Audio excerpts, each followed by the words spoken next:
What's up, Goth Gamer Nation? I checked out the demo for Retchid, a first-person sci-fi horror shooter from three-person dev team from Beneath Software. This was a wild find for me, as I was just recently having a conversation where I asked the universe for a new game that borrowed the look of PC games, specifically from around 2004 to 2005. The era of first-person shooters when devs had just found out about normal mapping and when nuts giving everything those slick, bumpy textures, specifically games like Fear, Condemned, Chronicles of Riddick, Halo 2, Quake 4, and of course, the game this one seems to borrow the most inspiration from, Doom 3. I went into this pretty much blind after a hot streak of underwhelming demos, and the slow realization of what they were doing with this game was a big old Leo pointing at the screen moment. They're doing it! They're doing the thing I said! So, like Doom 3, you're dropped in a non-linear, decrepit mining facility somewhere out in space that's been beset by ghoulish monsters and zombies. You creep around this dimly lit industrial facility while the reanimated corpses of its staff attack you, as well as other more strange enemies, like these squid guys that shoot energy balls and these big ol' boys that wield a sword covered in runes and a flintlock pistol. In between, you try to navigate through item-based puzzles and collect brightly color-coded keys. It's a small slice of the game, but it still feels like it flows really well. I feel like I have this curse where anytime I play a Doom game, I get stuck just wandering back and forth down the same hallway, just completely lost in the uniformity of its art style. But that didn't happen even once in this demo. It does have a similar samey look to it with metal and concrete, but it's laid out pretty logically and even has some nice little hidden areas with items stashed. I found myself easily charmed by the set dressing, everything in disarray, covered in blood, machinery sparking and malfunctioning, so many charming pieces of food left uneaten at the local break room, innumerable cans of smeg left unshugged. Whoa!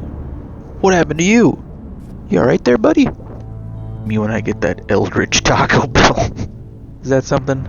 Might not be something, I don't know. Not too sure how much of a plot it will have, but I can certainly see potential for one. At the very least, some reading material or audio logs or something in that vein. Hard to deny that they are pretty much nailing the atmosphere though. Because I know how YouTube works, I'm gonna assume that this video probably looks like shit right now. I bet you're seeing some squares materializing, but rest assured, it looks great. I noticed some pop in and some things that are animated a little jerky, but it looks great. That's okay. I forgive that. I swear they even got like the font and the UI of computer screens and your PDA that acts as your menu screen. It all looks legit. While it does have little spooky moments where it tries to make you jump at some debris flying off a wall or something, it doesn't seem to be attempting to mimic Doom 3's slower pacing. Oh!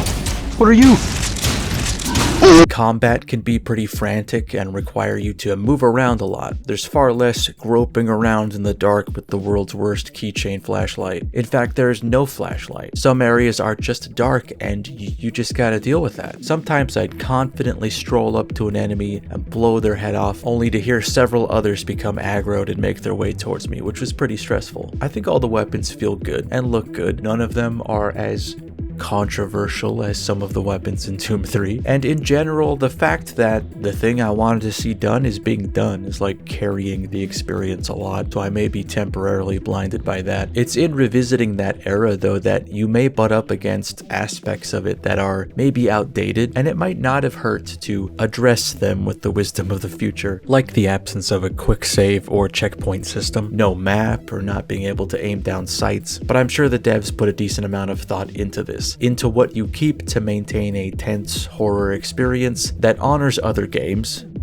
specifically like one game in particular, and what modern conveniences could dilute that. In a way, I think this asks a lot of the modern gamer, but there are enough environmental hints as to what you're meant to be doing at any given moment, and I found I was able to mentally map the layout well enough. I don't need any of those things, but I would like to see a little more of a narrative, even if it's vague and nebulous. I just respond to things a little better if I know the basics of why I'm in a place doing a thing. And if I'm being greedy, give me one voiced character that's like, hey, good job, Retchid guy, you're doing great. I just need validation in some regard. Tell me I done good, although I do see that they plan to make the game co-op eventually, which might take precedence, and I guess in that case I would understand plot being sort of shoved out of the way to streamline that. What is clear to me though, in just looking at how far they've taken this idea visually and mechanically, it's clear that this game was made with a lot of love and a palpable thirst to see it brought to life. I will certainly be keeping an eye on it. Any chance I can get to be transported back to 2005 I'll take. Back when video games truly excited me, the internet had yet to rot my brain completely, and before I had learned that things can get so much worse.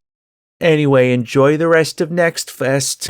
I am the owner of a lifetime supply of patience and love. Gotta love what you doubt. The goddess in red, this is what she said.